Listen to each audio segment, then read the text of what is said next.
Hello, everyone watching and listening. Today, I'm speaking with primatologist, neuroendocrinology researcher, and author of multiple books, including the upcoming Determined, A Science of Life Without Free Will, Dr. Robert Sapolsky. We discuss game theory and how it applies to human behavior, the unexpected success of the tit-for-tat negotiating principle, the role of the neurochemical dopamine in reward reinforcement and the anticipation of the future, and the potentially objective reality of transcendent ethical structures operating within the biological domain. So I was reading Behave in some detail. I've read a number of your other books. I've followed your career for a long time. I'm very interested in primatology and in neuroscience, so that makes for interesting reading as far as I'm concerned. The thing that really struck me in Behave are the sections on game theory. And I wanted to start talking about game theory because first of all, the terminology is strange because game theory, I mean, you could hardly imagine something that might sound more trivial than that. I mean, first of all, it's games, and second of all, it's theory, but there's absolutely nothing whatsoever that's even minimally trivial about game theory. It's unbelievably important, and I kind of stumbled across it sideways.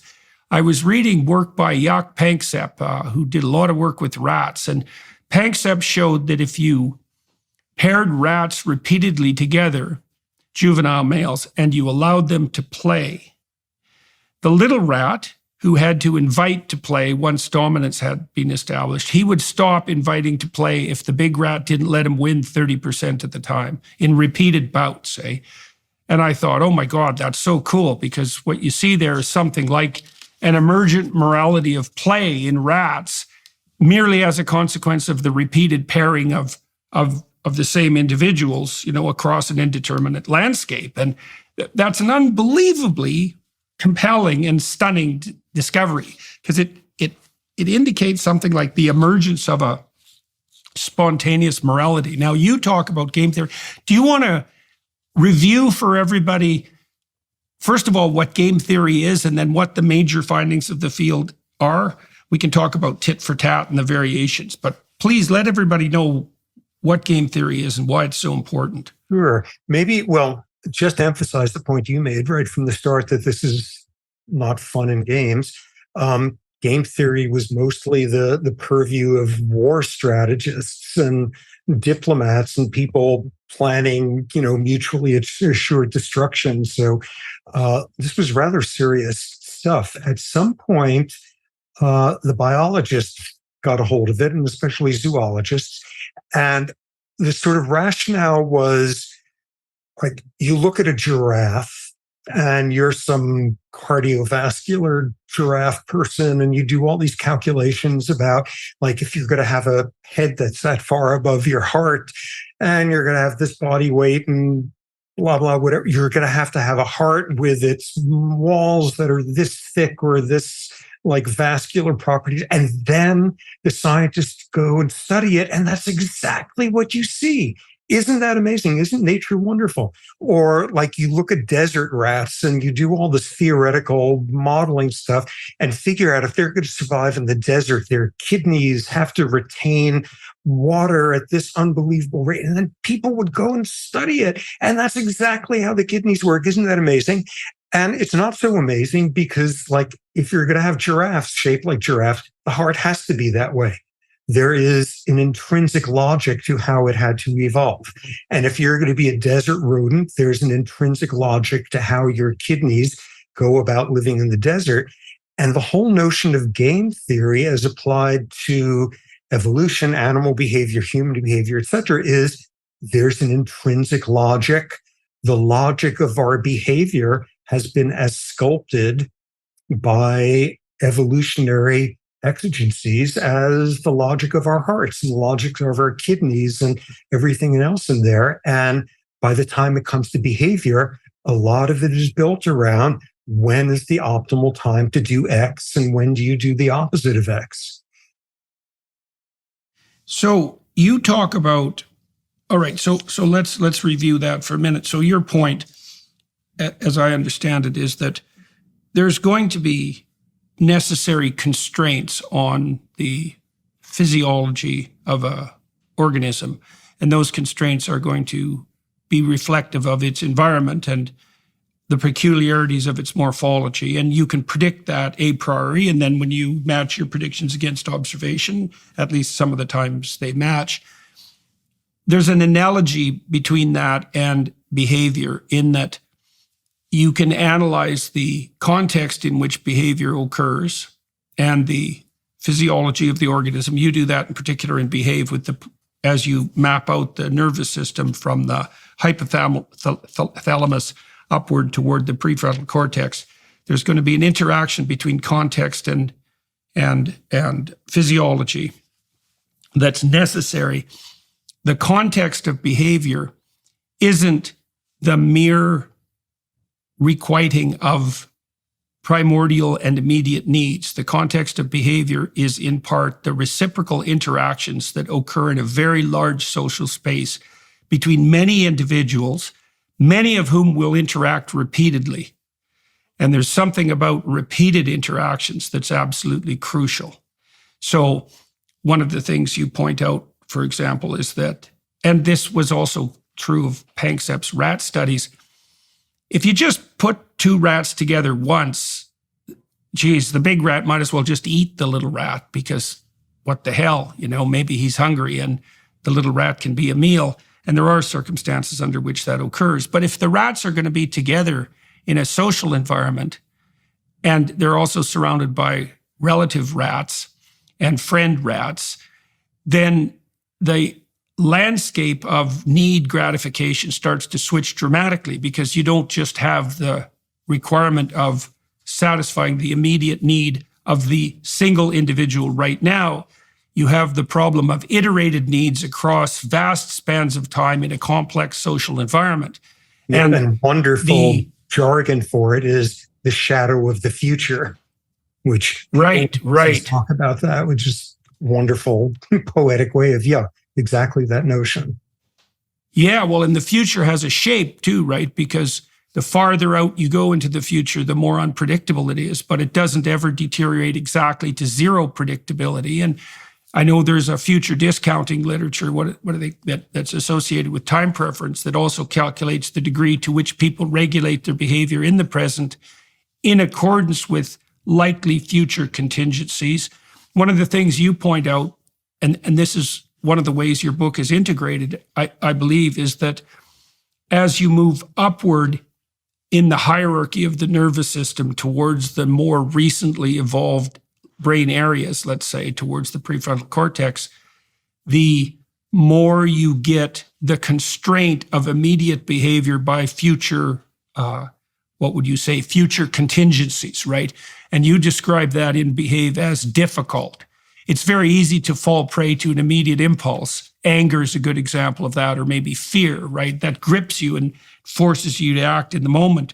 But you want to constrain your impulses, which would be manifestations of brain circuits that are much more evolutionarily ancient. You want to constrain those with increased knowledge of multiple future possibilities in a complex social landscape. And those are also somewhat specific to the circumstance. So the prefrontal cortex also is more programmable because the relationship between the future and the present varies quite substantially with the particularities of the environment. But the fundamental point is that in game theory is that the consequences of your immediate action have to be bounded by the future and by the social context. So I was thinking about something here recently. You tell me what you think about this, because you write a little bit about religious issues in your book too, although not a lot, but some. So I was thinking about this notion that you should love your enemy as yourself, and that you should treat your neighbor as if he's yourself. I mean, one of those is an extension of the other. And I think there's actually a technical reason for that. Tell me what you think of this logic. So the first question might be, what is yourself, the self you're trying to protect? And one answer to that is it's what you want right now and what would protect you right now.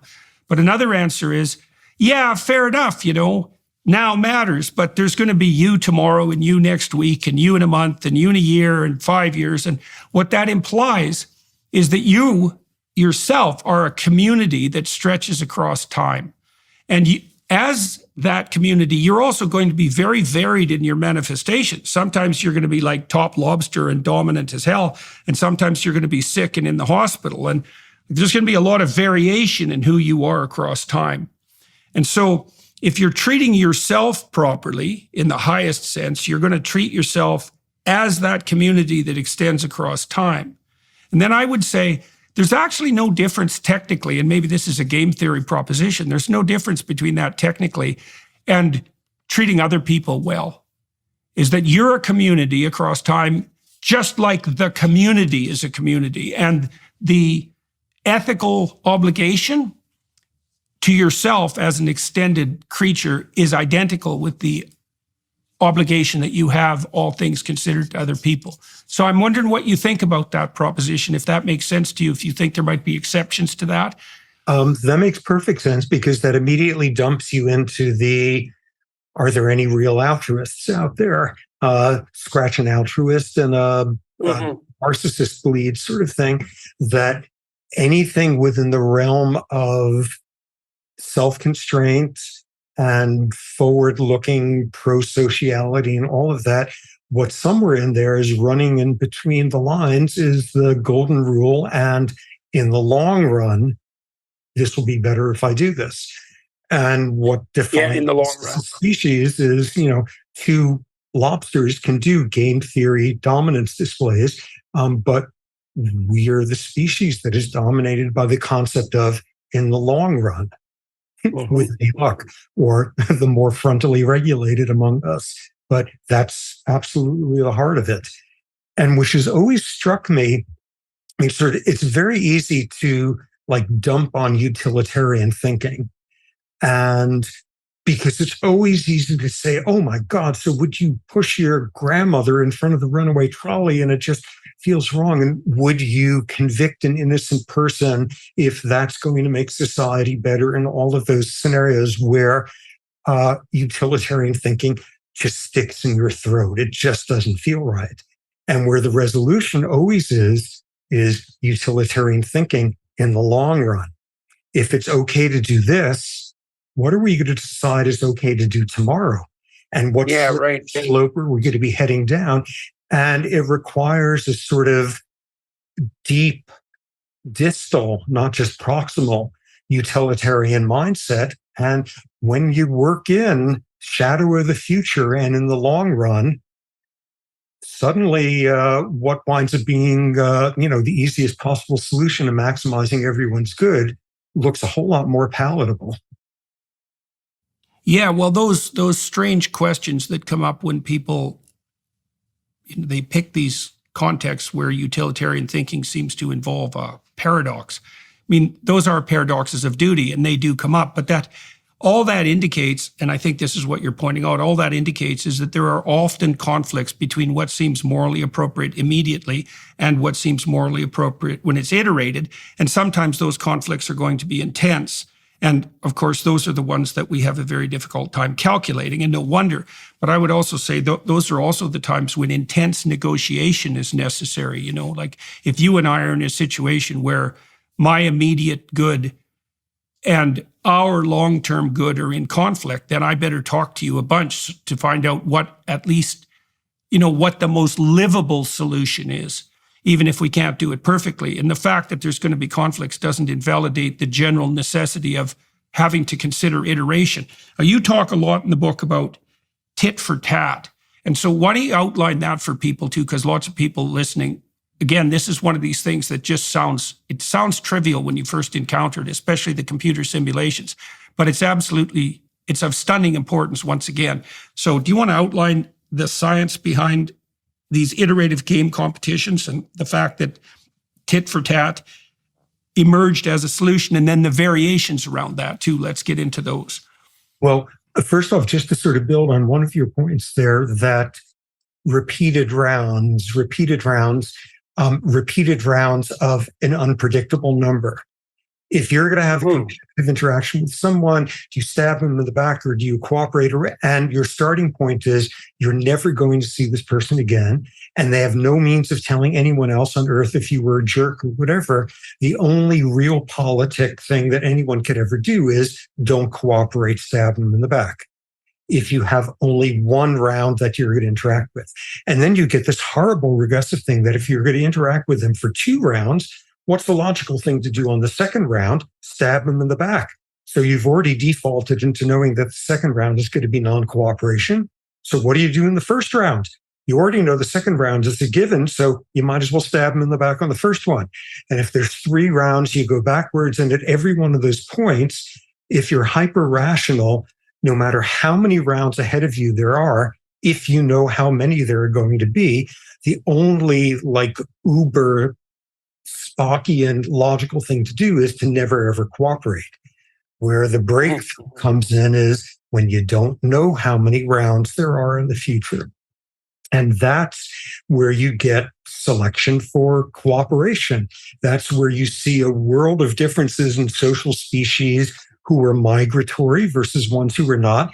If I do something nice for this guy, is he going to be around next Tuesday to help me out? Not if he's like a Syrian golden hamster. He's migratory. He's going to be gone. On the other hand, if he's a human living in a sedentary settlement, yeah, maybe if I could trust him or not. So yeah, key point of an unknown number of rounds in the future, because you never know, putting it most cynically, how much of a chance they're going to have in the future to get back at you if you were a jerk right now in the present.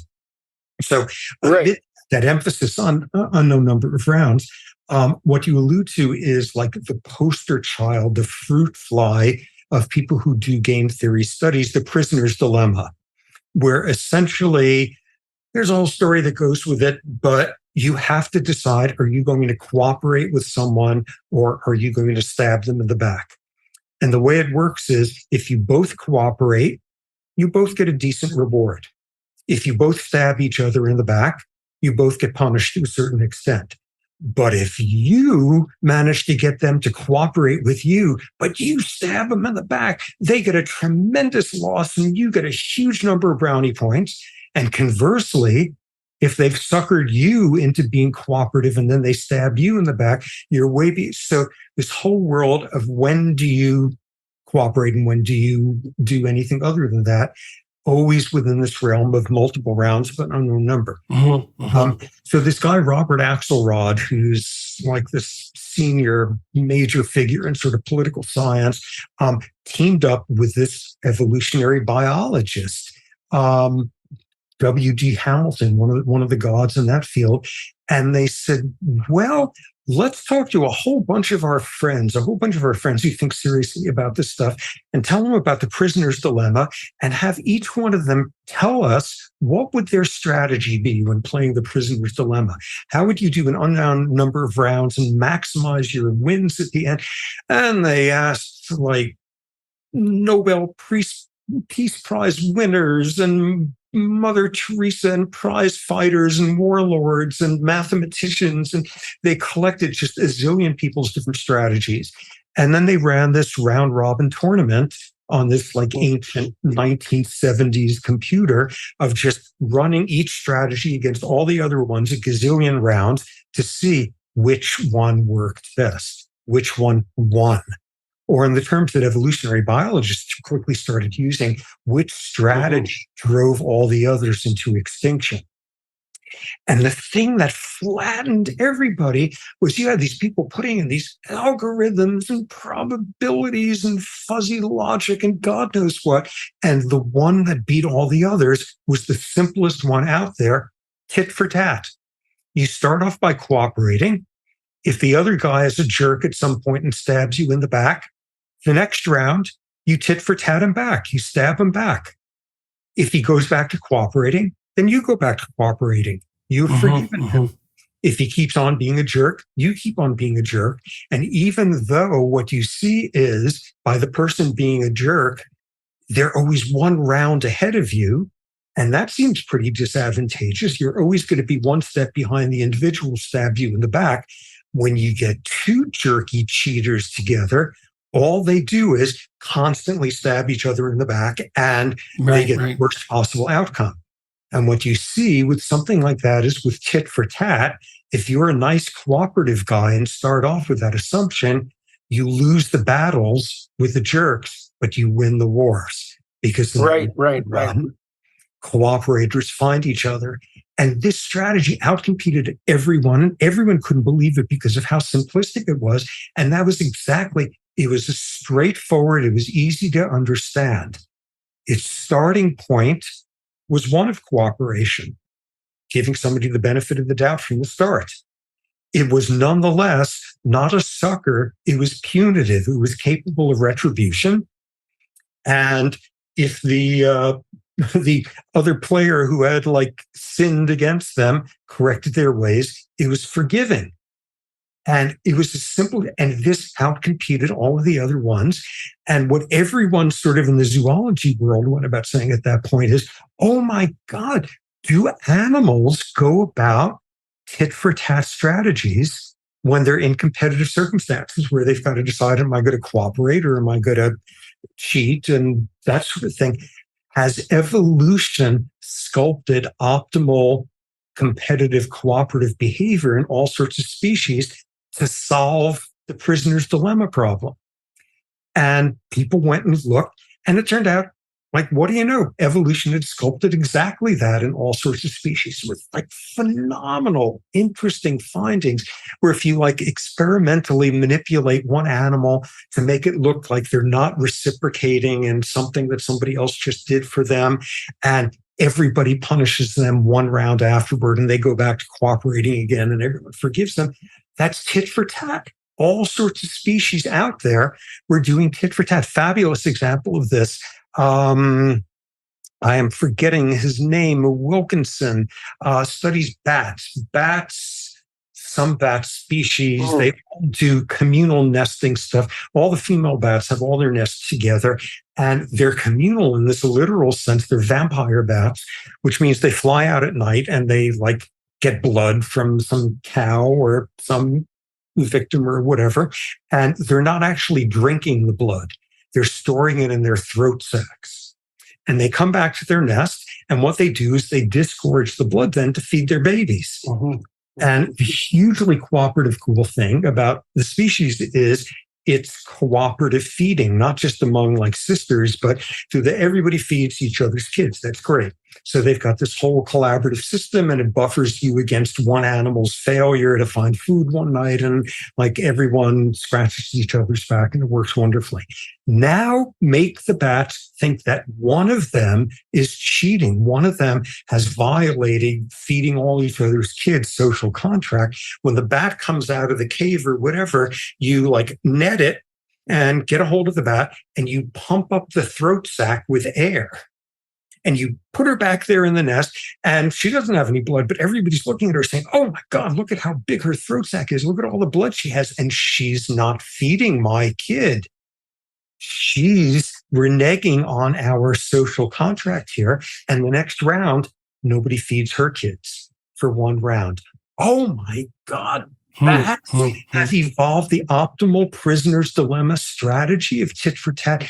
This was phenomenal. What people then began to see was out in the real world, straight tit for tat is not quite enough. Because suppose you get a signal error. And this is straight out of, I don't know, we're roughly the same age. I don't know if you grew up reading all those Cold War terrifying novels. If there's a glitch.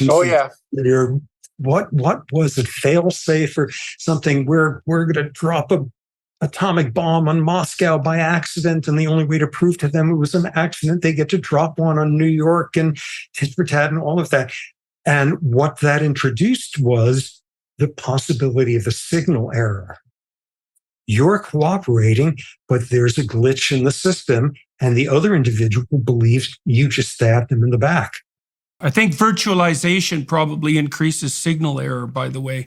I've noticed that when I've put together business enterprises that you can virtualize the cooperation, but if any misunderstanding emerges, it tends to cascade very rapidly. And you don't have, one of the things you also point out in Behave is that it isn't only that you're playing a sequence of iterated games with people, it's you're playing multiple sequences of multiple different iterated games.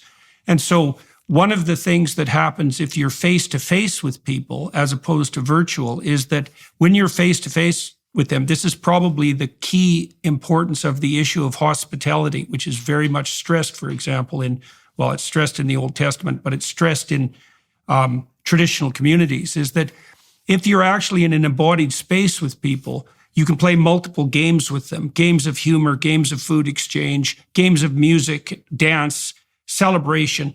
And so you can test out their capacity for reciprocity in multiple situations.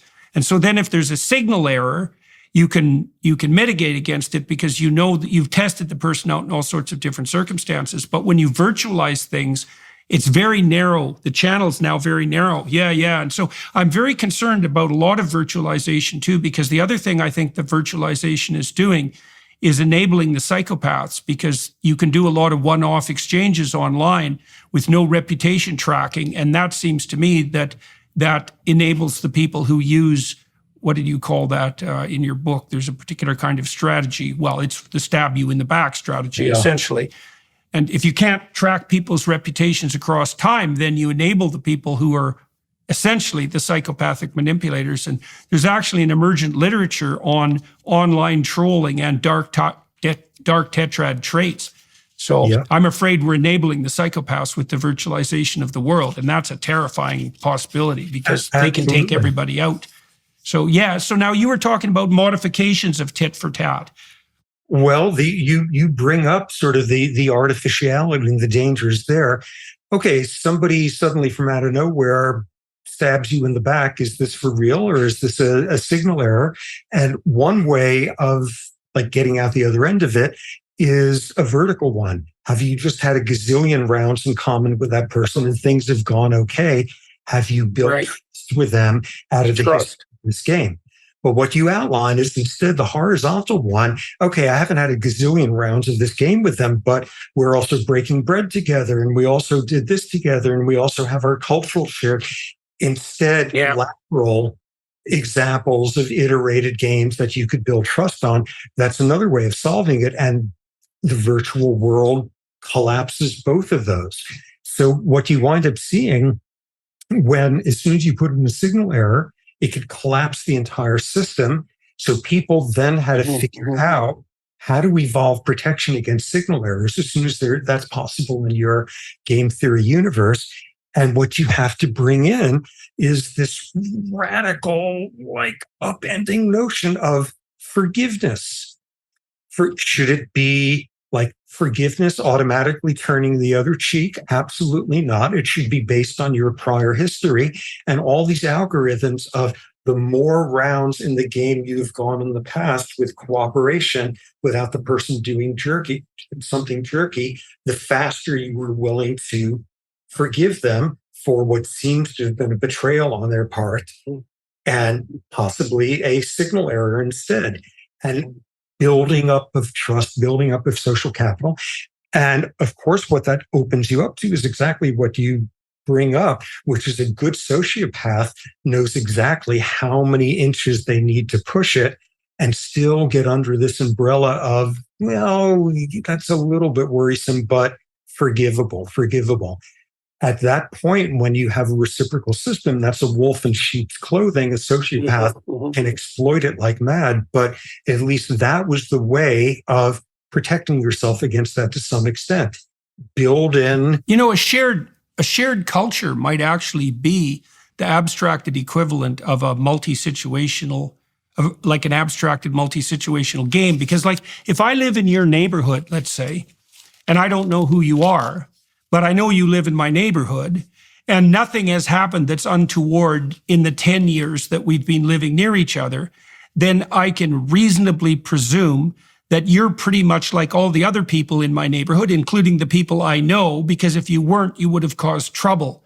And so, you also talk in your book about the fact that we have a proclivity to demonize the foreign, let's say, right? To fail to differentiate the foreign into the individual, which is a better way of thinking about it. But one of the ways that we probably circumvent that with regards to shared culture is that we presume that people who are like us, which means they share our culture, are playing the same game as us, and because nothing has gone wrong when they've been in the vicinity, we can assume that they're individuals rather than the dragon of chaos itself. Let's say we can extend to them the a priori luxury of being individuated instead of being treated like the barbarian mob, right? And so that's not prejudice precisely. It's just the extension of the inclusion of a game into everybody who shares our culture. And it would make sense that the thing is, the less someone is part of your culture, let's say, the less abstracted evidence you have that they're direct participants in a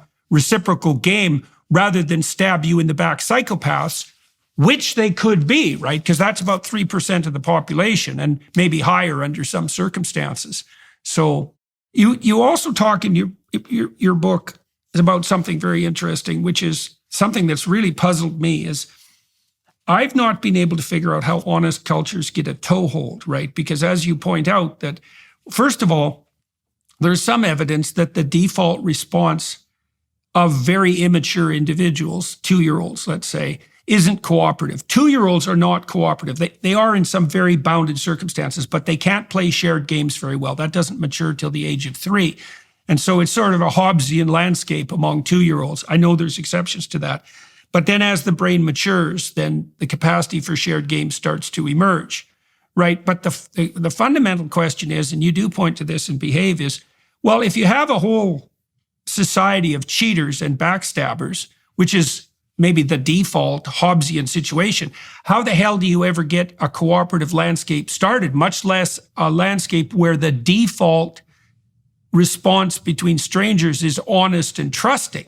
Now, you point out a little bit, I think maybe what you were pointing to in Behave is the initiation of low-risk trading games. Like I read about this jungle tribe, I think it was in South America, and they initiated trade with a foreign tribe on their border in the following manner. They knew where the territorial boundaries were, just like wolves know, just like chimpanzees know. There's a rough fringe and boundary that's sort of no man's land. They used to go there and leave some of their arts and crafts or their tools. They just leave them on the ground, and then they'd retreat, knowing that the other people were watching them. And then the other people would go and grab some of these cool things. And then the other people, being not completely dim, would leave some of their trinkets and tools lying on the ground. And that's, kind of low cost. They weren't going to leave their most treasured possession to begin with. They'd leave something that's sort of interesting, but exactly that. Exactly that. That's there. Yeah. So, but what's cool is that requires, and you pointed this out, that requires that initial movement of faith, right? You have to presume the possibility of humanity on the other side. Then you have to take a sacrificial risk. And it can be small, not a stupid sacrificial risk, but a reasonable one. And that can get the ball rolling in a upward spiraling cooperative direction. That's kind of what kids do, by the way, when they come together to start to initiate play when they're about 3 years old. They'll play a real simple game to begin with, one that you could maybe play with a 1-year-old. And then they ratchet up the complexity of the game right to the level where it's what would you call maximizing their adaptive progress. And if they find a kid that they can do that with, then that kid becomes a friend. And that friend is reciprocal iterative interactions. So great. And that you've honed in on the central question, which is, in a world in which there's nothing but backstabbers, how do you jumpstart it? Because if somebody suddenly stands up and recite the Sermon for the Mount and say, I am going to start cooperation, everybody else is going to say, what a schmuck, and stab him in the back after that, and he will forever be one step. How do you jumpstart it? One of the ways that you point out is the tiny incremental uppings of the investment and the chance you're taking. Another one, evolutionary biology, people love this, founder populations. This is old population ecology term. A land bridge disappears, something where you get a population that gets isolated. They get cut off from the main population, and what happens over time is they get kind of inbred. And thus you get a lot of like cooperative stuff built around all being relatives and such. And they establish a high degree of cooperation. And then, I don't know, whatever the land bridge comes back, they go back and they join the general population. And at that point, they are this cohort of cooperators who have figured out how to do reciprocity, how to do trust, how to do all that stuff, which means they're a cluster of optimized tit for tatters, meaning they're going to outcompete everybody else until everybody else signs up on now becoming good guys. Okay, so let me ask you about that. So I got a proposition for you, and this is relevant to your speculations on the religious front, and I want to bring Sam Harris into this too. So I was reading, for example, the book of Abraham because I'm writing a book on biblical stories, and God promises Abraham that if he abides by the central covenant, that his descendants will outnumber everyone else's descendants. And I have a sneaking suspicion that that's a narrativization. That's a terrible word. It's a translation into story of the tit for tat, reciprocal, altruistic motif, which is that if you abide by this higher order sacrificial principle, and I'll return to that sacrifice idea, if you abide by this higher order sacrificial principle, all things considered across the longest possible span of time, your descendants will outcompete all other descendants. And one of the things that's very cool about that story, so when God reveals this truth to Abraham, who's decided to act in a proper sacrificial manner, right? He's sacrificing the present to the future in the optimized manner. Then God says, look, don't be thinking that this is going to be straightforward because your descendants are actually going to struggle for a number of generations.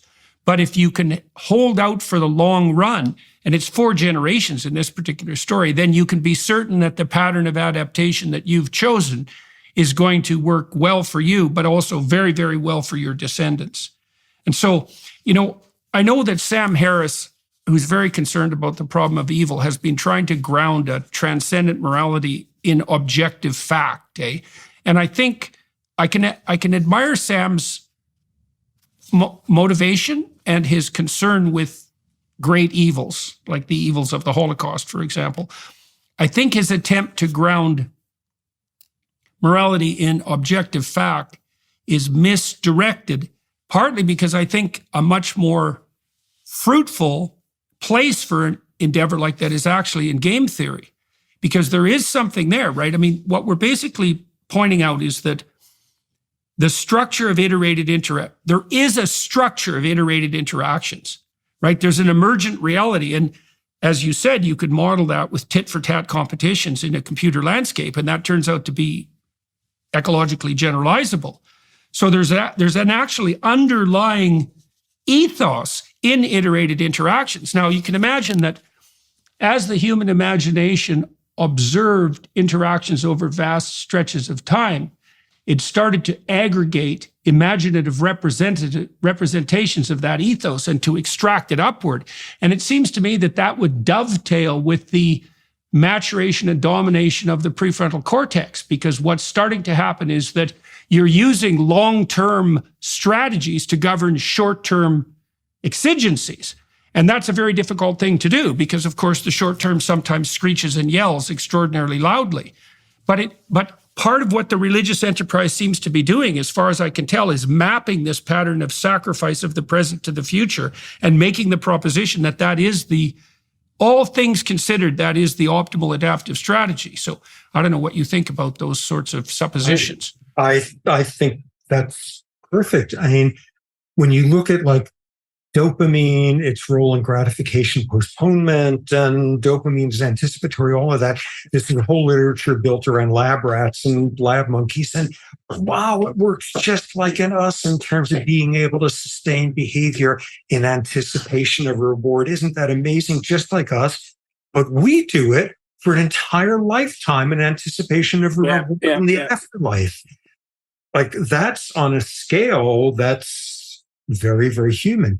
It has always struck me like I could not possibly be on thinner ice getting into comparative religion stuff here, but it has always struck me that the sort of Abraham and the covenant and the people of the stick with us and it's going to be great. You've got this dichotomy between religions where something amazing has happened, and it's so amazing that you just have to join. And everything is about recruitment. And then you have the religions that are about retention, because the reward is going to be amazing if you stick it out with us. And like traditional nomadic pastoralist religions is about retention, because you get a big problem because you're wandering all over the back of beyond because you're nomadic and passing all these other tribes. And maybe the grass seems greener with them. So maybe it's a good time to decide to sort of switch over to those folks there. Stick with us, because it's going to be amazing when the Lord finally comes through with all his promises. That's like an ecological adaptation to nomadic pastoralism, which is where the Old Testament came from. And where you also get from that is, and we're going to throw in something extra so you can't decide to like slip away at night and become like a Canaanite or something. We're going to mark you in a very fundamental way that you could never pass yourself off as one of them. We're going to invent circumcision. So you can't fake them out on that either. You better stick with us. Retention, and there's a great reward coming. And everything about the New Testament is something phenomenal happened. There's really good news. And isn't this so cool that you want to join us? And I think the whole, like developing a frontal cortex for it's going to come if you hold your breath. Yeah. Is much more a product of religions of retention rather than religions of recruitment. Yeah, well, that bridge that you're drawing between the long view and dopaminergic function is extremely interesting. I want to go back to that part in your book because you're pointing out that the dopaminergic system doesn't just signal reward, it signals the presence of, what would you say? It signals that your theory that reward is likely to occur under these conditions is correct. Yeah. Right. So it's reinforcing, what it's doing is actually reinforcing the potency and integrity of a predictive system that's actually predicting positively. And you would want that reinforced. I'm curious about this issue of sacrifice in relationship to cortical maturation. Because one of the things, this is like a definition of maturity, you might say, is that the more mature you are, the more you are able to forego comparatively immediate gratification for probably larger but deferred gratification, right? So you start to tilt in the direction of the future rather than the present. Okay, so in the story of Cain and Abel, for example, so Cain and Abel are the first two human beings, right? Really, because Adam and Eve are made by God, so forget about them. Cain and Abel are the first actual human beings. That's when work is invented, right? Because sacrifice and work are the same thing. When you work, you're not doing what you want to in the moment. When you work, what you're doing is not doing what you want to in the moment so that the future will be better or so that your family can thrive, right? It's deferred and social. It's deferred and communal. It's like the definition of work. And then the idea is that if you work properly, whatever that means, and that's what Abel does, then your sacrifices are going to be rewarded by God. Whereas if you hold back and you take the psychopath route and you pretend, then you're going to be deeply punished. But the fundamental issue there, and this is the question that I have for you, is that it seems to me that there's a very tight relationship between the insistence that sacrifice is necessary and maturation and the emergence of the prefrontal cortex as a predictor of deferred future reward out of the landscape established by the limbic system that's much more concerned with immediate gratification. So it's sacrifice compared to immediate gratification. And then there's a discussion of what constitutes proper sacrifice. Exactly. And that's where, like, you study dopamine neurochemistry and this receptor subtype of the dopamine receptor, blah, blah, all of that. And when you really look at the system, what you have to come away with is we humans have the exact same neurochemical system as every animal out there, and we have a totally unrecognizably different one because we mobilize the same damn molecule and the same like mesolimbic cortical pathways, and we do it so that our great grandkids will have a better planet. And we do it for an after, like we do it on a. Well, do you think there's any difference between that and the idea of an afterlife? Like, I mean, if I'm thinking 6 generations into the future, why wouldn't that be represented symbolically as something like an afterlife? Because it is an afterlife. I'm dead. And if I'm trying to conduct my behavior in a manner that's so moral that it's actually echoing properly 1,000 years into the future, I don't really see any difference between that, practically speaking, and my conception that my behavior should be governed by something like infinite regard for the potential future. I mean, it's tricky, right? Because you have to discount the future to some degree to survive. But all things considered, you're still trying to set up a situation where your behavior in the present maximizes the utility of your behavior across all possible iterations out into the future.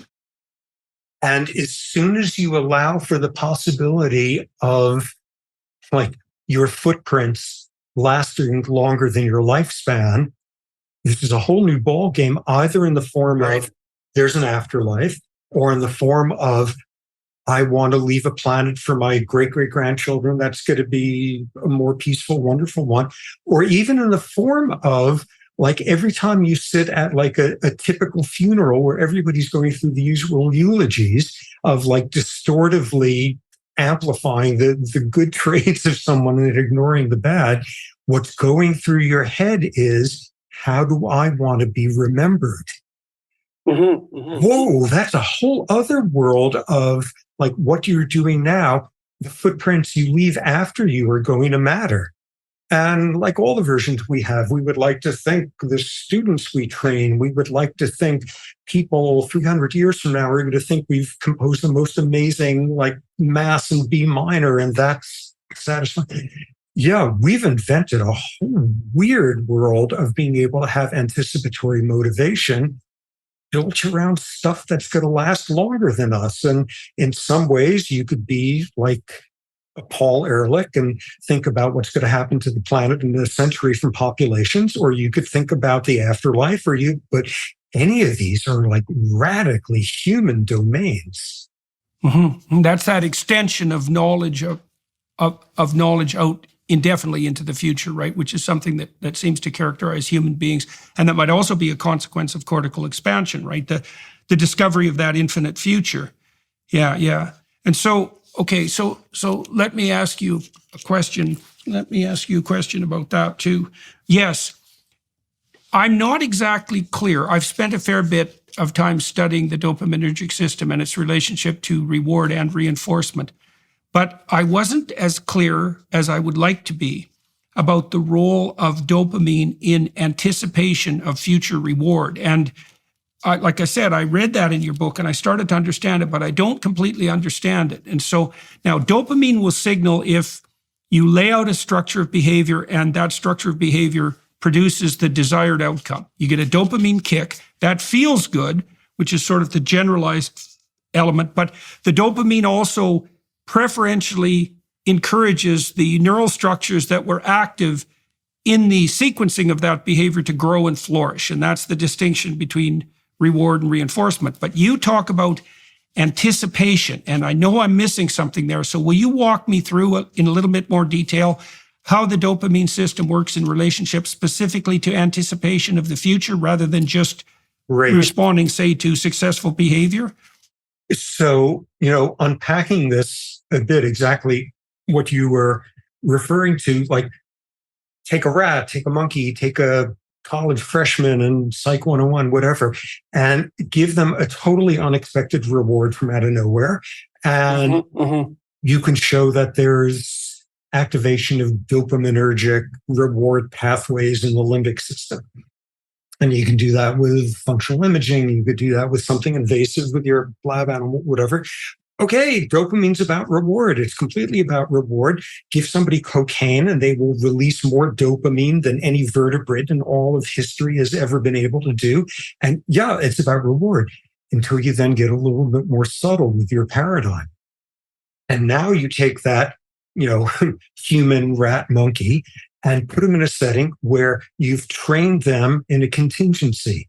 A little light comes on, which means now if they go over to this lever and hit the lever 10 times, they'll then get a reward. Signal, work, reward, signal, work, reward. And as soon as they've learned it, when does dopamine go up? And what we think we just learned from the first example is when you get the reward. Not at all. It goes up when the signal turns on, because that's you sitting there saying, I know how this works. I know how that light tells me I'm on top of this. I know that lever pressing, I'm really good at it. I'm in familiar territory. Exactly. And I have agency, and this is going to be great. It's about the anticipation. So why I have agency? Why use that phrase? Because that's very interesting, right? Because agency implies that, well, it implies now that you're master of the situation, right? Is that you said you're on top of it. So is it the signaling that you're in it? It's got to be something like the signaling in a domain, the signaling that you're now in a domain where your behavioral competences are matched to the environmental demands, right? And that would be that's like being on sacred ground in a very, very fundamental sense, right? Because you know what to do there. And it seems profoundly logical. And then you see this gigantic piece of vulnerability and illogic in the system. Okay, so the light comes on, dopamine goes up. It's about anticipation. Really significantly, if you block the dopamine rise, you don't get the lever pressing. It's not just about anticipation. It's about the work you're willing to do, driven by the anticipation. So that's motivation, that's goal-directed behavior, all of that. Now you throw in this extra wrinkle. Like what we've been talking about are circumstances. The light comes on, you do the work, you get the reward. You do the work, you get the reward, 100% predictability, and you have a complete sense of mastery and agency over it. Now the grad student switches things to you do the work, you press the lever, you do the work on that, and you get the reward only 50% of the time. It's not guaranteed. And beautiful work. This guy, Wolfram Schultz at Cambridge, who pioneered all of this, showing at that point, as soon as the light comes on, signaling it's one of those circumstances, again, you get a much bigger rise of dopamine than you got before. Let me ask you about that. So what that seems to me to indicate is that you've now entered an environment where that's quasi-predictable, but now there's novelty. And the advantage to having the dopamine signal kick in when novelty makes itself manifest is that it signals that there's also more to be learned here through exploration that might signal extreme future reward if you can just map the territory properly, right? Exactly. Because it's good to have a good thing, but it's even better to have a potentially better thing. And novelty does contain, is that what's happening? That's exactly it. The most proximal thing that's going on in your head when suddenly dopamine goes 10 times higher is you've just introduced this word into the neurochemistry. You've introduced the word maybe. And right. Maybe is intermittent. That's incredible. Yeah. And what's always between the lines with maybe is exactly what you're outlining. If I keep pressing the lever, I'm going to figure out what the maybe is about and be able to turn it. Yeah. I'm going to master this. I'll be the new master of a new territory then. Exactly. And the longer they can dangle the maybe in front of you, and the more they can manipulate you into thinking that what feels like a 50% chance of getting reward, in reality, it's 1/10 of 1,000% chance, but they understand your psychology sufficiently. So that's intermittent partial reinforcement. And that's why it grips you, because it falsely signals it falsely signals novelty treasure. And you can manipulate that. Now, you pointed out something extremely dangerous in your book, right? Because I'd thought about this in terms of building the ultimately addictive slot machine. You showed that if you're playing a slot machine and the tumblers almost line up 2 out of 3 or 4 out of 5, then you're much more likely to get a dopamine kick. So you could imagine a digital slot machine where you have multiple tumblers, where you code it to the player so that the machine knows that it's the same player playing, and that the proportion of almost lined up tumblers increases with gameplay. So then you'd have intermittent partial reinforcement combined with a novelty indicator that indicated that you were obtaining false mastery over the damn game. God, you'd have old people glued to that nonstop. Because as soon as you switch from just going with maybe, incredibly powerful though that is, you switch over to almost. Yeah, right. Almost. And yeah, do that like asymptotically, and people will lever press till like they die of starvation at their slot machine in Las Vegas. Right. Comes over and feeds them for free. Yeah. Right. The notion that not only. Okay, and so as far as you're concerned, so that's so cool. So imagine that. So I was thinking mythological terms too, because so there's a hero element that's emerging there, because the hero in mythology is the person who goes into unknown territory and masters it, right? And the hero is a broad symbol, character, because the hero isn't just the person who goes into unknown territory and masters it, but also gains what's there and then distributes it reciprocally. That's the whole hero mythology, essentially. And so your point is that the dopamine system kicks in part as a consequence of predictability.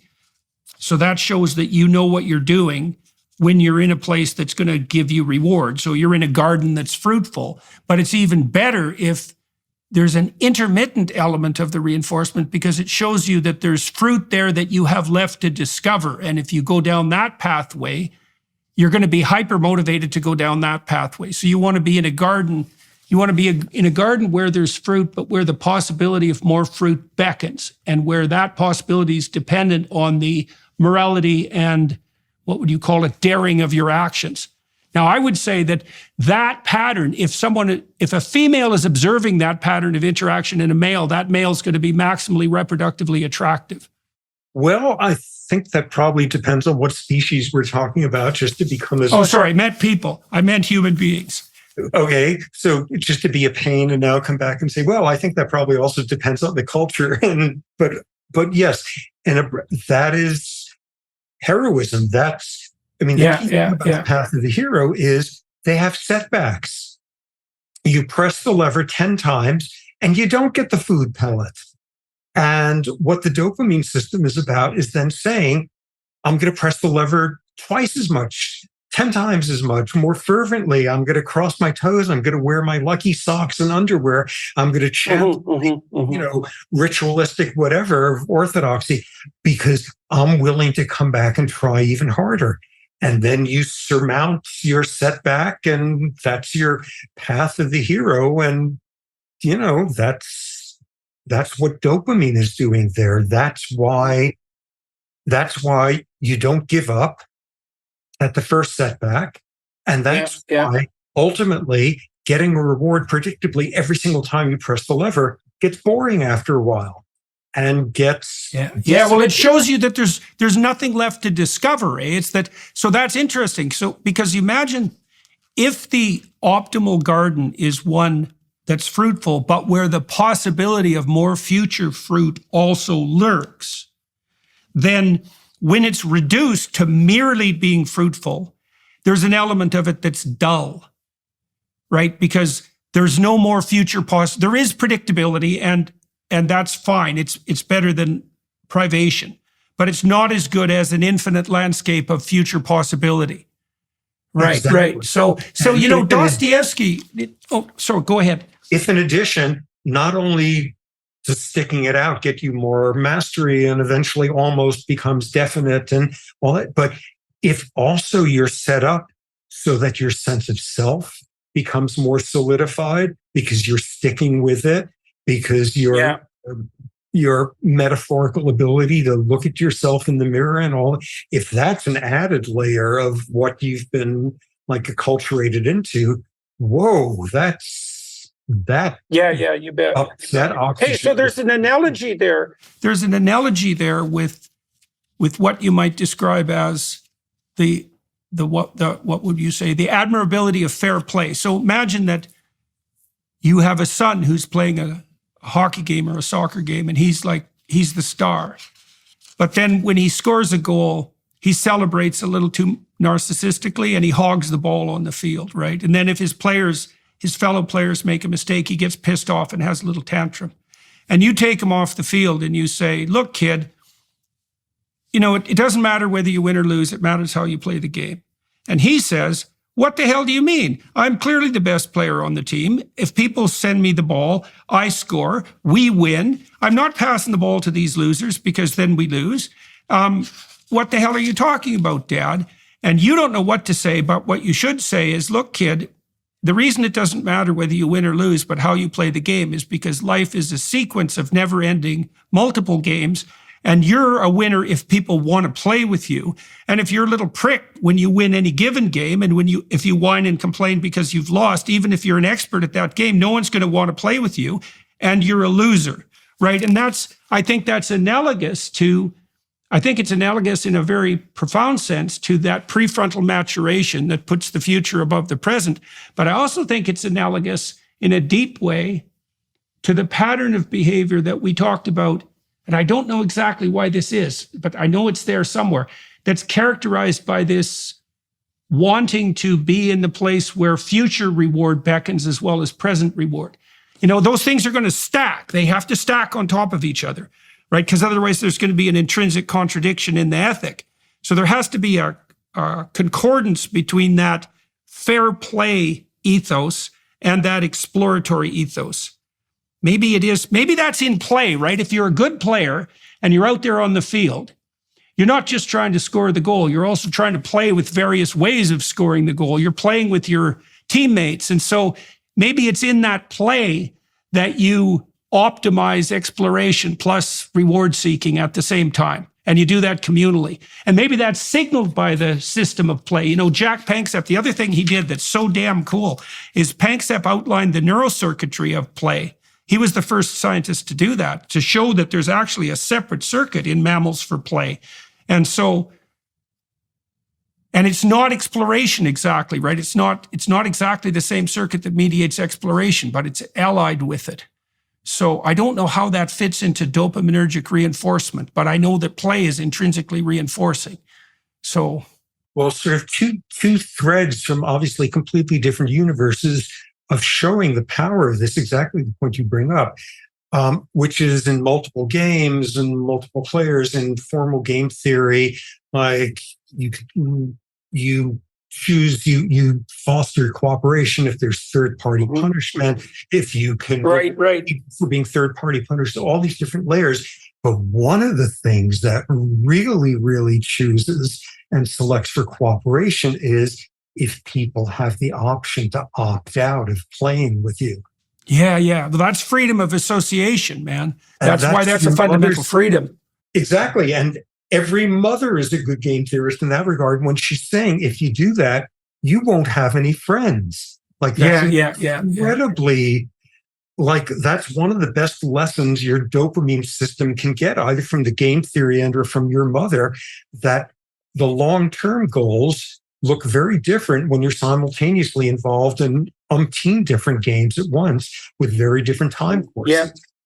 Well, that's also relevant to that bat story you told, Abe, because one of the things I've been thinking about too. So there's a gospel phrase that says that you should store up your treasure in heaven and not where rust and moths and so forth can corrupt it on earth.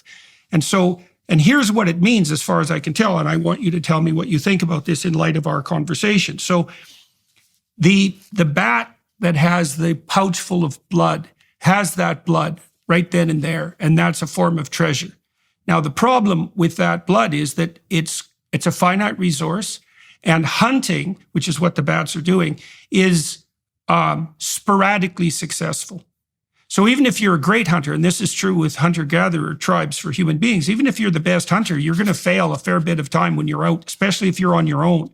Hunting is collective, and your success is erratic. So even if you're a great hunter, then you might say, well, what would make you the best of all possible hunters as far as your family was concerned? And that wouldn't be your skill at hunting. It would be your skill at distributing the fruits of your hunting among the other hunters. So they're so goddamn thrilled with what a wonderful guy you are that every time they hunt, you get some food for your family. And so what you do is you store your treasure in your reputation. And your reputation is actually the open book record of your reciprocal interactions across hunts. Right. So you know go ahead. Open book, that's a small community. If you're the one who hangs back and pretends to have to tie your shoes right at the scariest part of the mammoth hunt, they're going to know about it. People are going to be talking about it over the fire. Open book. And like the agricultural transition and human industrial, one of the biggest consequences is you can have anonymous interactions. You lose all the open book conforming and forcing of reciprocity because anonymous, you can get away with it. But in like a setting like that, that's absolutely the constraining thing. And what's the term? The best among hunter-gatherers, the best insurance is somebody else having a full stomach. Yeah, right. Precisely. Well, that you use. Well, so then you use other people's bodies as your bank of future food. But even more abstractly, it isn't even their bodies, it's their mental representation of you as a reciprocal player.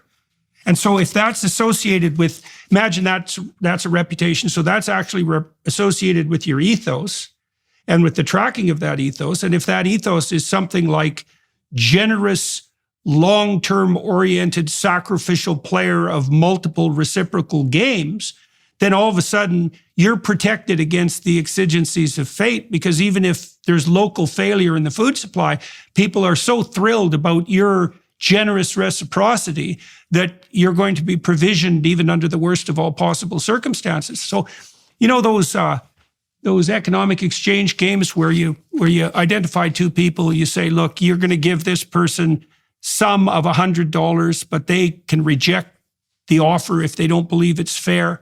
You play those cross-culturally, and the typical offer is $50, right? It's about 50-50. But, I've wondered too, if the best offer isn't 60, especially if you're doing it in front of a crowd, because if you imagine you err, and the best graduate supervisors do this, by the way, if you err continuously slightly on the side of generosity, then my suspicions is the accruing long-term reciprocal reward of that would pay off better than just a 50-50 arrangement, right? And you could maybe see that with your, exactly that. Well, I think you see that with your wife too, right? Is maybe you want to treat the people around you slightly better on average than they treat you, because that way you're doing this. You're making the whole pie expand, and including your own reputation.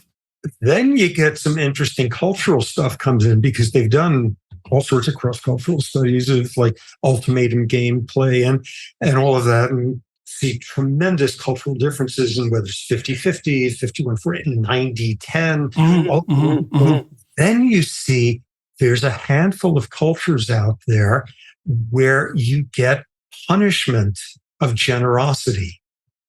Somebody makes this viewed as an overly generous offer, and you punish them for it. Oh my God, what is that about? And that's this like pathological sort of retribution sort of thing. You're punishing them because if they get away with being generous like that, people are going to start expecting you to do this. Yeah. And I see that in families that are pathological all the time. If someone makes a positive gesture, they'll get punished to death because of what that implies for the potential future behavior of all the other miscreants.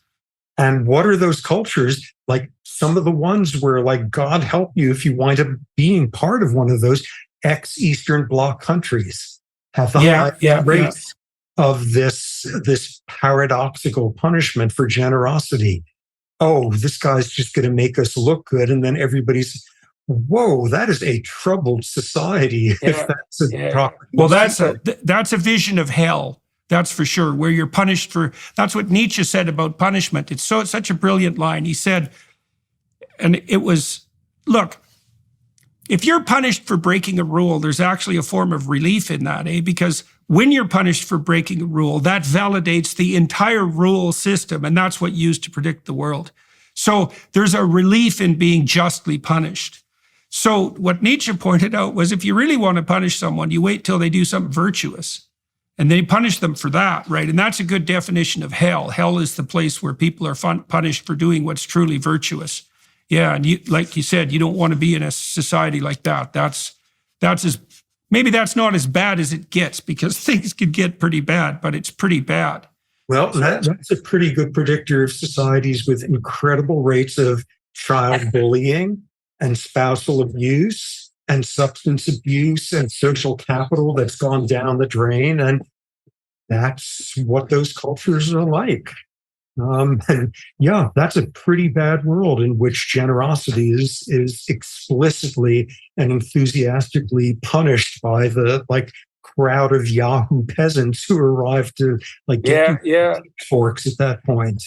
Yeah, one of the things that I've talked to my clinical clients about, and my family members too, and a little bit more broadly lecturing, maybe it has to do with this initiation of an expanding and abundant tit-for-tat reciprocity, is that if you're really alert in your local environment, you can see people around you playing with the edge of additional generosity.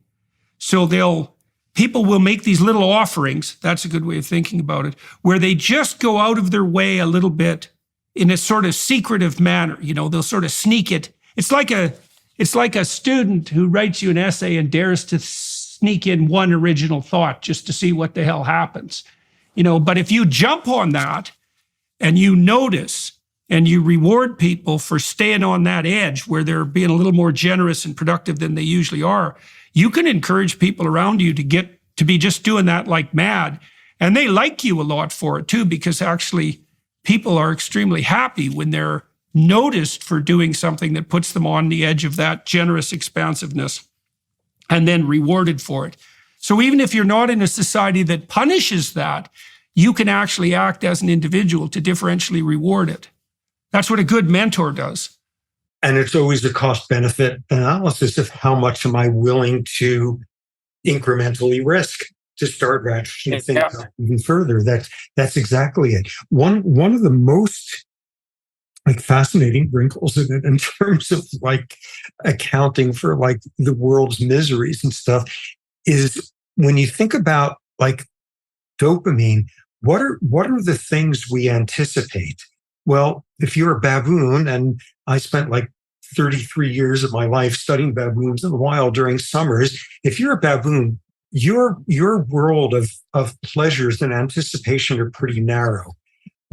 You get something to eat that you want, you get to mate with someone that you want, or you're in a bad mood and there's somebody smaller and weaker who you could take out on with impunity.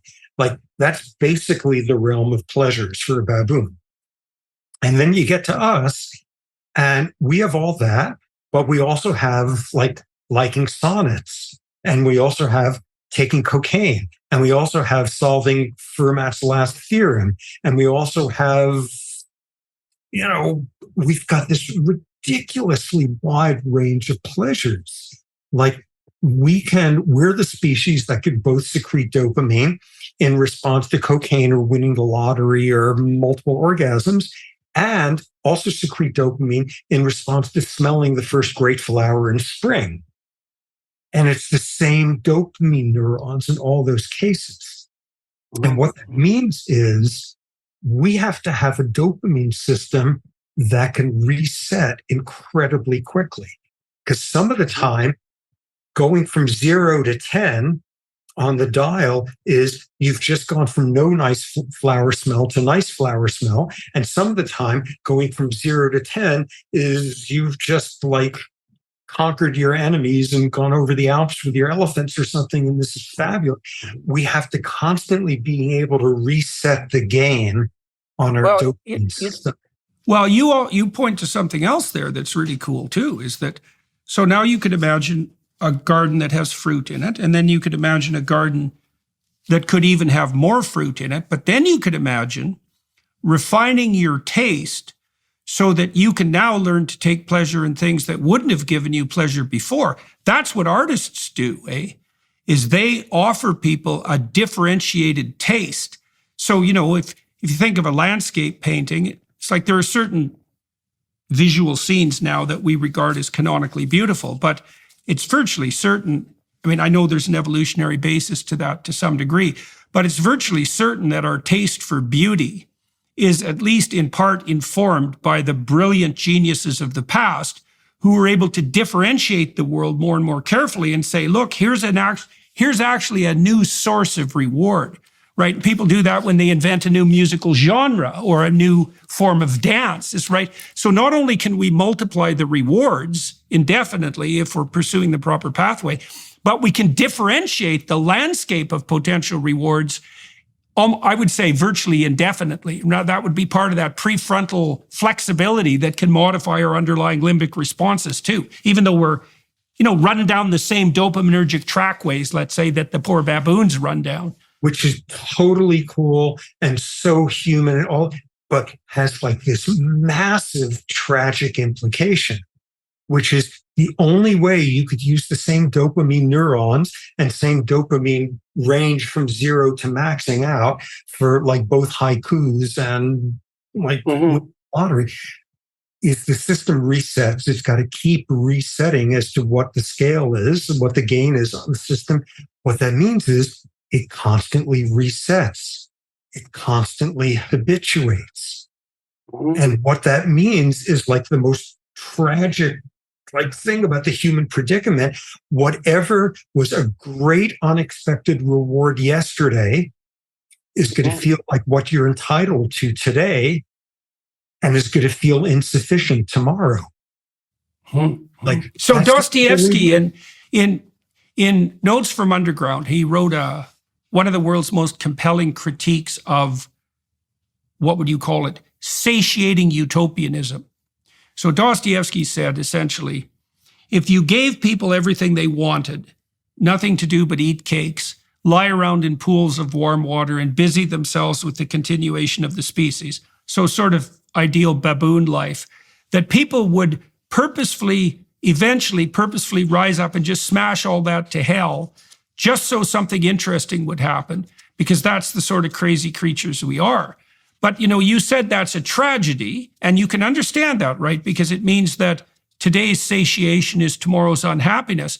But by the same token, it's also the enabling precondition for the impetus to discover new landscapes of reward and new forms of reward, right? Because if you didn't habituate to what you already had, I think you'd fall into a kind of infantile satiation, and maybe you'd just fall asleep, right? Because if you're this is the difference between satiation and incentive reward. If you're satiated, then you just fall asleep. Consciousness isn't for satiation. Consciousness is for expansion, something like expansive exploration. If we didn't habituate to reward, we would just satiate, and then we wouldn't need to be conscious. It's something like that. I mean, this is a huge, half full, half empty thing. We're the species that's always hungry because yesterday's excitement is not enough tomorrow. And that means it's never going to be enough. And we're the species that yearns in that way and is never satisfied. And thus, among other things, we're the species that then invents, technology and poetry and the mozzarella and wheels and fire and everything. Yeah, it's this double-edged. Okay, so I'm going to go back to this Abrahamic story because it's very interesting in this regard, right? We talked about it already in relationship to the possibility of a particular ethos coming to dominate an evolutionary landscape. But something very interesting happens at the beginning of the Abrahamic story. And Abraham is the father of nations. So this is a good classic narrative example.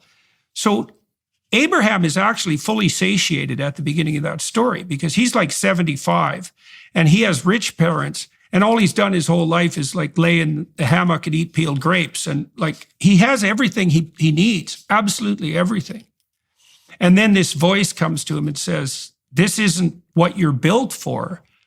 You should get the hell out there in the world, right? And Abraham hearkens to that voice, so to speak. He leaves his satiated surrounding and he goes out into the world. And actually what happens is quite catastrophic.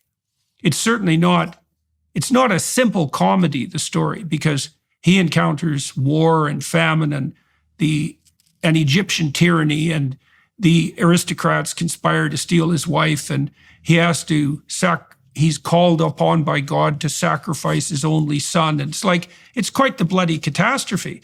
But the idea in the story is that the path of maximal adventure is better than the path of infantile satiation. And so you might say, human beings are eternally dissatisfied. I mean, that's one way of looking at it.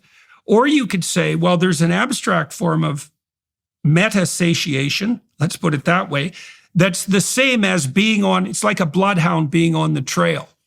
It's the pleasure of the hunt. It's the pleasure of the adventure. It's the pleasure of that forward seeking, right? And I like to think about it like Sisyphus, except that what Sisyphus is doing is pushing a sequence of ever larger boulders up a sequence of ever higher mountains. It's not the same. It's this continual movement upward towards some unspecified positive goal. And then the ultimate satiation isn't the top of any of those mountains. It's the sequential journey across that sequence of peaks. And I suspect that's what that dopamine system is actually signaling because that would make sense with regards to anticipation. It's the happiness of pursuit Hmm. rather than the other way around. And that's incredibly addictive in that regard. You can't get rats in a normative social environment addicted to cocaine. You have to you have to isolate them in a cage. So if you have a rat that's going about his rat business, he's got his rat friends and his rat family and his rat adventures, he won't succumb to cocaine like an isolated rat in a cage. So one of the things that's also worth contemplating, and this is relevant to your last book and maybe your next one, is that because you're looking for a solution to something like the human propensity for violence, you might say, well, if we're not on the true adventure of our life, which would be signaled by optimal dopaminergic function, let's say, then we're going to look for all sorts of false adventures. And some of those false adventures are going to be addictive. And some of them are going to be downright pathological. You talked about the baboons who take pleasure in pounding the hell out of this, the weak guy that's sitting beside him. It's like if you're not on the track with your nose to the ground, optimizing the firing of those exploratory and playful dopaminergic circuits, you're going to be searching everywhere for a false adventure. And that can come in all sorts of pathological forms. And often, like one of the falsest ones is getting what you were yearning for. Yeah, right. In terms of that. I mean, why do you say that? Why do you say that? Why did that come to mind? Because may you live in interesting times. Right. One of the greatest curses you can place on someone is to give them precisely what they've always thought they wanted. And yeah, things get a little more nuanced than that. And I love Borges' stories. His one, The Immortals, where off going through this traveler journey, or going through the deserts and the jungles and all of that, searching for this mythic tribe of immortals. And he eventually finds them because they found this river that you drink from it and you're immortal, and they've been immortal. And how cool is that? And they're perpetually on the move because what they're doing is they're now looking for the fabled river that will give them mortality. Immortality turned out to be a total drag, and they're going out of their minds with how pointless this all is. So this is their new quest, because it turns out like what they wanted wasn't quite what they really wanted. Well, there's an old Jewish story about God. It's a code. It's like a Zen code, except it was the ancient Jews that came up with it. What does the God who is omniscient, omnipresent, and omnipotent lack? And the answer is limitation. Yeah. And so one of the corollaries of that is God and man are in a sense twins, is that the absolute lacks limitation. And so for there to be totality, the absolute has to be paired with limitation. And that's because limitation has advantages. It's very paradoxical, that limitation has advantages that totality lacks. And you can see that even in the creativity literature, because the creativity literature shows quite clearly that creativity is enhanced by the placing of arbitrary limitations. Like there's an archive online. This is very funny. There's an archive online of haiku that's devoted to nothing but the luncheon meat spam. There's like 50,000 haikus written about spam. I think, of course, MIT engineers set this up because, of course, they would.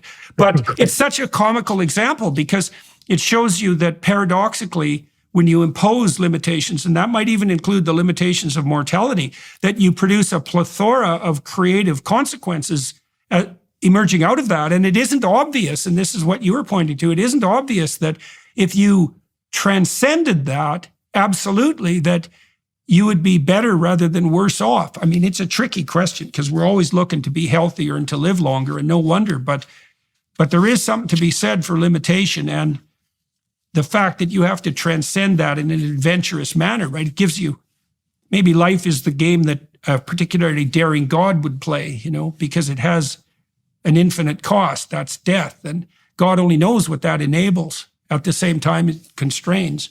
I mean, so what's it like working with baboons, sir? I mean, they seem like a particularly dismal primate species. So what's it been like spending the time out there in the baking sun watching these like pretty brutal animals go at each other for 30 years?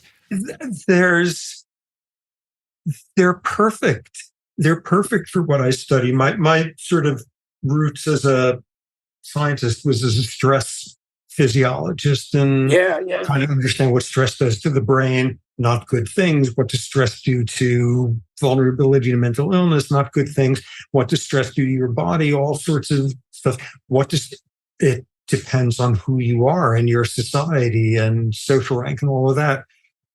So in my lab, I spent forever studying the effects of stress on molecular biology of neuron death and all that. But out in the field, it was, okay, trying to make sense of these baboons. Who's got the rotten blood pressure? Who's got the bad cholesterol levels? Who's got the immune system that isn't working there?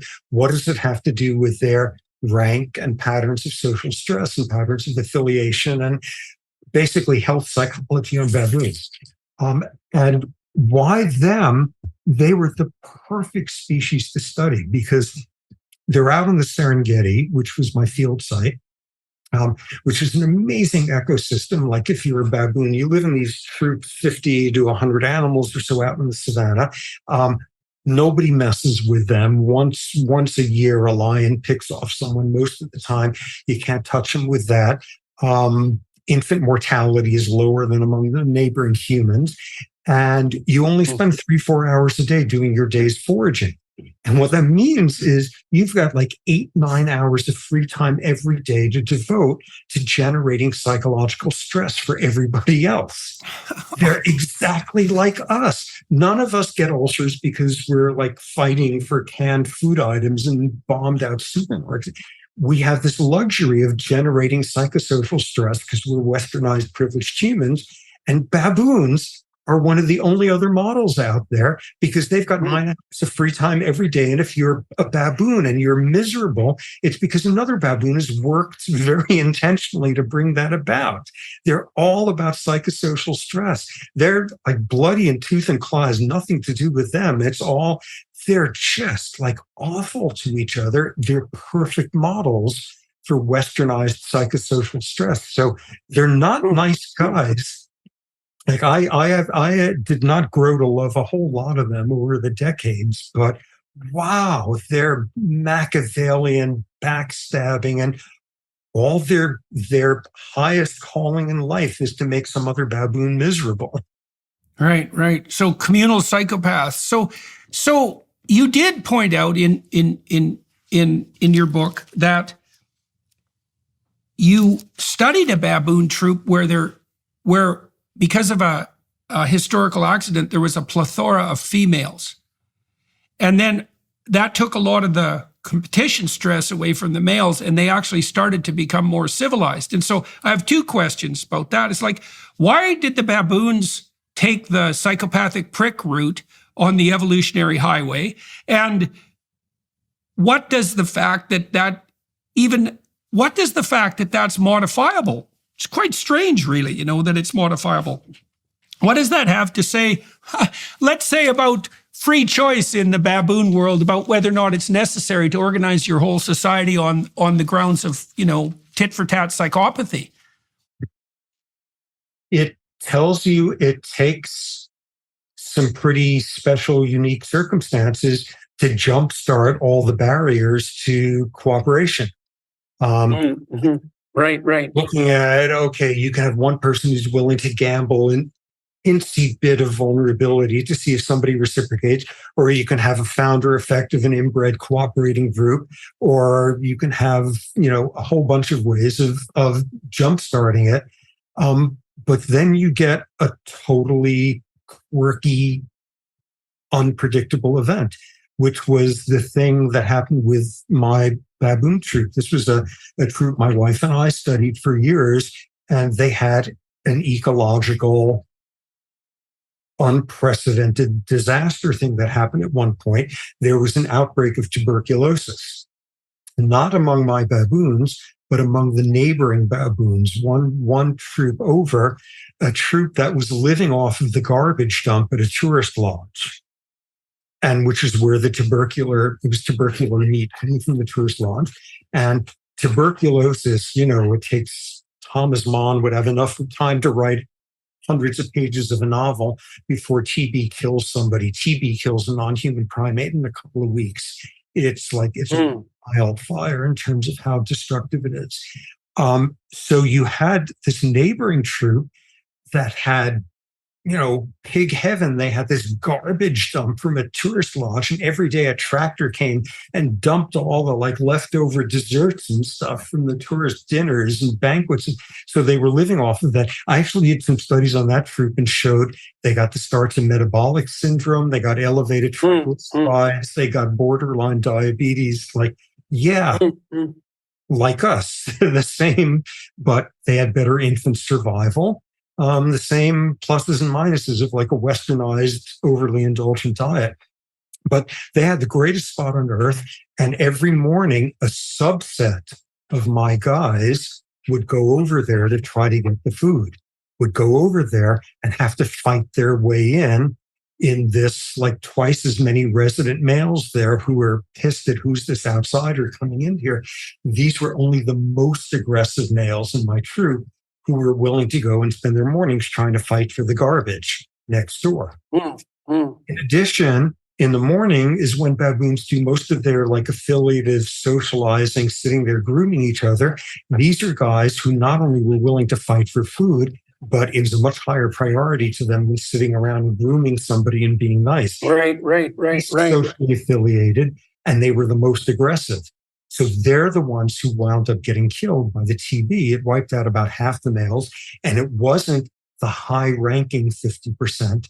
It was the most aggressive, jerky, least socialized 50%, which some of them were high-ranking, but some of them were hyper-androgenic, jerky adolescent males who were spending all day starting fights they couldn't finish. It wasn't just a rank thing. You didn't lose the dominant 50%. Right. You lost the 50% with the aggressive, unsocialized personalities. And that left a completely different cohort of males. It left you twice as many females as males, for one thing, which you don't normally see in a baboon troop. So all these females who suddenly had a whole lot to gain from not having male baboons be the jerky, displacing aggression that characterizes them, where they're in a bad mood. And if you're a smaller female, watch out. But most of all, the guys who were left were nice guys. They were socially affiliated. They didn't take it out on someone smaller. They still competed for rank, but they weren't displacing aggression on innocent bystanders at anywhere near the rate. And this brought in an entire new culture into the troop, which was great. and totally amazing. And isn't that cool? And what was also cool was stress hormone levels, which is what I was able to study. And these guys were way down in them, and their immune systems were working better. Yay, baboon utopia, all of that. So at that point, like sort of reality intervened, and I couldn't look at that troop for about a decade. Game park politics or whatever. But a decade later, I was finally able to get back to this troop. And it was the same culture, the same wonderful culture. Wow. Wow. Not every one of those. Well, so that's another example in principle of how cooperation could initiate, right? Is that you could have a circumstance at one point where the real pricks get wiped out for some somewhat random reasons, and then you get a cooperative community starting. I've also read, and I don't remember who wrote about this, who suggested that over time, human beings, we really domesticated ourselves by using third-party enforcers to wipe out most of the psychopathic males. And that also might have been a contributor to the initiation of something like a cooperative tit-for-tat reciprocating community. Exactly. And long before we figured out that you pay third-party enforcers by hiring them as police or something, third-party enforcers gain prestige and trust in groups conspicuously. That's the payoff for it. But the thing that was most remarkable there is baboons, male baboons grow up obviously in their home troop, and around puberty, they get totally itchy and they get ants in the pants, and they pick up and they transfer to their adult troop, which could be next door, it could be 60 miles away.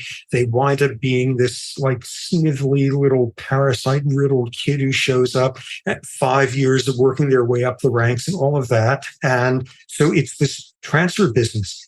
A decade later, when going back to look at this troop, all of the males who were there at the time of the TB outbreak and survived it because of their personality, they had long since died. All of the adult males were ones who had joined the troop since then as adolescents. They had joined in, and they were still civilized. They had learned, we don't do stuff here like that. Wow, that's amazing. That's really amazing. Cultural transmission. And what became like so damn interesting to look at is, how were they doing it? How were they transmitting this culture? And the best we were able to figure out, it wasn't observational. It wasn't that like these new horrible kids show up and they just watch all these other like male baboons being nice, because there's zero evidence for observational learning of any sort of cultural transmission of stuff like that. Whoever discovers that is going to be the king of non-human culture stuff. So it wasn't that. So then you wonder if there's self-selection. Like it's only the nice guys who transfer into that troop. The males typically, they spend a few months, they check out this troop, they check out that one. Maybe it was self-selected. I always call this who would choose to go to Reed College model? Right. It's the hippie baboons. Yeah. But as it turned out, when these new guys joined the troop, they were just as aggressive and displacing of like adolescents as adolescents showing up in any other troop. It was not self-selection. And what it was adult males were not dumping on females anywhere near as much as in the normal troop.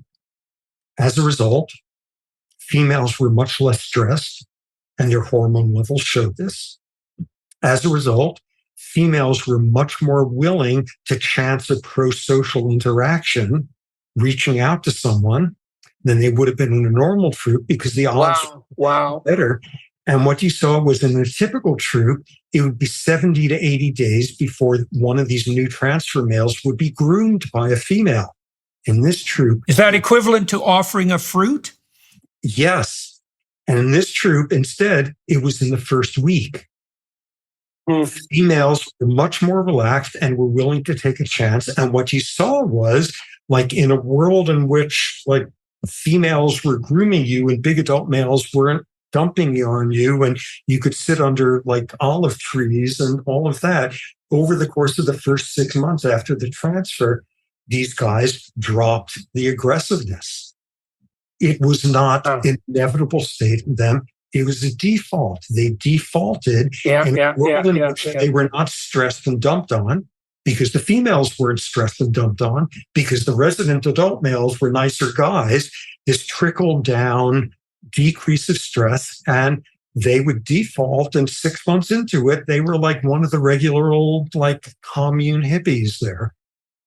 It was transmission. That's insanely cool. That's an insanely cool story, and so positive and optimistic. It's amazing that, given the multi-generational proclivity, let's say, of the baboon tribes to be relatively psychopathic, it's amazing that there's that much behavioral variation left in this species to be transformed that rapidly. That's a single generation, essentially. I mean, you get a bit more than one generation there, but that's transformation within a single generation. It's amazing. Anyone who says like humans don't have that much cultural malleability hidden in them, what baboons are more sophisticated in their potential variety of social systems. Anyone who says like humans are not capable of having a radical transformation, blah blah. Like if baboons can do it, and they were literally, I studied at college with this guy, Irv DeVore. I think you overlapped with him when you were at Harvard, who was like the king of baboon field biology. And I've been writing fan letters to him from the time I was 12 or so, and went to study with him. And he was the person who literally wrote the textbook about baboons and made them the textbook example of the inevitability of stratified male-dominated societies with high degrees. Right. And like ridiculous, the inevitability because they go out and hunt, inevitably aggression. Yeah. Patriarchy, evil patriarchy. Exactly. Dawn of man, territorial, 1960s Robert Ardrey stuff. And like baboons were the textbook example. And in one generation, it could be transformed. That's amazing. Then is what does in that culture? Were there vulnerabilities built into it? Right. Could they go like, are they as good at defending themselves against lions, for example? Probably, though. They probably are. I doubt if it's that simple. It's that you get rid of the aggressive guys and the hyper-aggressive guys, because they're not exactly heroic, aggressive defenders. They're more like impulsive psychopaths. So I doubt very much that would constitute a downside. We have to stop. We're 106 minutes in. I don't want to stop because I didn't get to talk to you about stress, which I really did want to talk to you about. And we just barely touched on your field work. And so maybe we would have a chance to continue this discussion, because there's lots of other avenues we could walk down, especially on the stress front, because there's more on the dopamine front too. I talked to Carl Friston about the fact, for example, that dopamine also signals incremental progress towards a valid goal and reduction in entropy. So positive emotion signals reduction in entropy, and negative emotion signals increase. And that's like, you can talk about that for like 5 decades. And so I would love to talk to you again. I am going to talk to Dr. Sapolsky for another half an hour. For those of you who are watching on the YouTube side, we usually delve into more autobiographical issues. So I'm very curious to know, for example, how the hell he ended up on the Serengeti surrounded by baboons. He must have done something terrible in a previous life. That's my theory. So we'll find out about that when we switch over to the Daily Wire Plus side. Thank you to the film crew here in Florence for facilitating this conversation, and to the Daily Wire Plus folks for making this possible. And thank you very much. I've been trying to get you on this podcast for a long time. I'm a great admirer of your work. I learned all sorts of things from you over the years that have been extremely useful to me. So it's a pleasure to talk to you. And to everyone watching and listening, thank you very much for your time and attention. Thank you, sir. Huge pleasure at this end. I feel giddied with intellectual stimulation. Hey, we got the dopamine circuits mutually entangled, man. We'll talk very soon. And for everyone else, bye, and we'll see you on another YouTube site.